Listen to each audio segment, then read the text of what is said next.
মানুষেরা পক্ষপাত করে হয় মেয়েদের খোলামেলা চলতে বলে ছেলেদের সংযত হয়ে চলার আদেশ দেয়, নতুবা মেয়েদের সংযত হয়ে চলতে বলে ছেলেদের সুযোগ করে দেয় বিন্দাস জীবন কাটানো।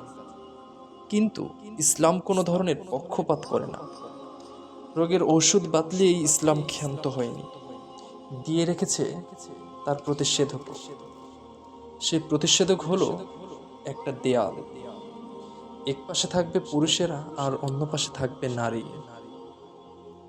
মাহারাম নয় এমন পুরুষেরা নিতান্ত দরকার ব্যতীত ঘেঁষতে পারবে না কোনো নারীর পাশে, আর কোনো নারী পাবে না পুরুষের সংস্পর্শ।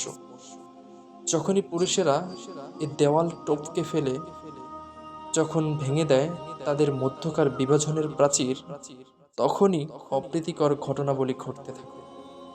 সৃষ্টির শুরু থেকে আজও অবধি দুনিয়া জুড়ে অশ্লীলতা, বেহায়াপনা আর অবাধ যৌনতার কারণ একটাই, সেই সীমানা প্রাচীরটাকে ভেঙে ফেলা।